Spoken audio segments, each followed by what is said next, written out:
मशरक़ वस्ती की आग अब तुर्की की सरहदों को जलाने के लिए आगे बढ़ चुकी है। जब पानी सर से ऊंचा हुआ तो अर्दगान को अपनी पार्लियामेंट के फ्लोर पर खड़े होकर दुनिया को ये बताना पड़ा कि इसराइल सिर्फ गज़ा या लबनान पर नहीं बल्कि तुर्की की बका पर वार करने की तैयारी कर चुका है।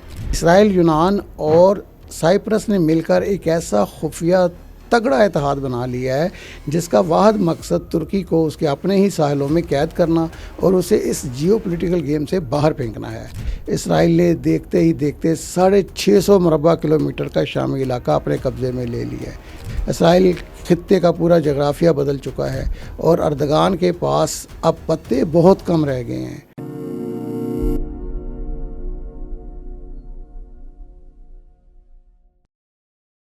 अस्सलाम वालेकुम, मैं हूं गयूर तिरमिज़ी और आप देख रहे हैं लाहौर से हमारा news channel the last dawn. मोहतरम नाज़रीन, मशरक़ वस्ती की आग अब तुर्की की सरहदों को जलाने के लिए आगे बढ़ चुकी है। वो ख़तरा जिसे रजब तैयब अर्दगान एक तवील अरसे तक देखने से इनकार करते रहे, अब वो उनके सर पर पहुंच चुका है।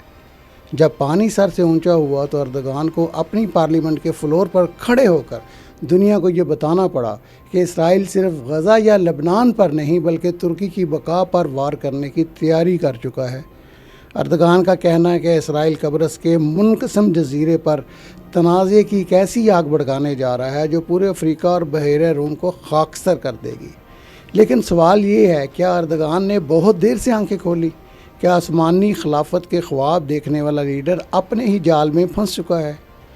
पहला महाज बहरा रूम का वो जजीरा है जिसे हम कब्रस कहते हैं। ये जजीरा 2 हिस्सों में तकसीम है। जनूबी कब्रस जहाँ यूनानी आबाद हैं, जो दुनिया भर में तस्लीम शुदा है और यूरोपीय यूनियन का हिस्सा है, आप इसको साइप्रस के नाम से जानते हैं। और दूसरी तरफ शमाली कब्रस, जहाँ तुर्क कब्रसी रहते हैं और वहाँ तुर्की की फ़ौज तानियात है। तुर्की इसे एक अलग रियासत मानता है, मगर दुनिया का कोई दूसरा मुल्क उसे तस्लीम नहीं करता।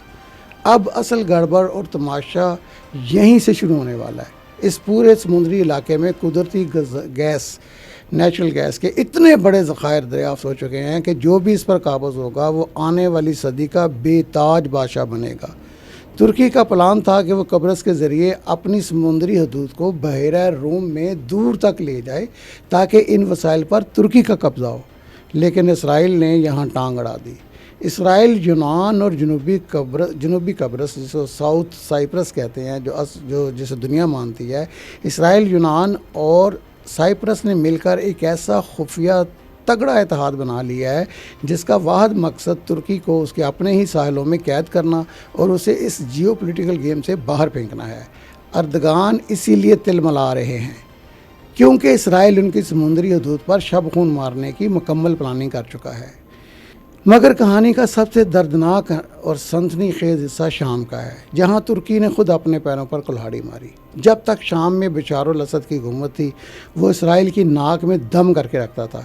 एक तरफ से वो हमास के जंगी कमांडरों को पनाह देता था तो दूसरी तरफ से हिजबुल्लाह के लिए सप्लाई लाइन बना हुआ था। गोलान की पहाड़ियों पर असद ने इसराइल का जीना हराम कर रखा था।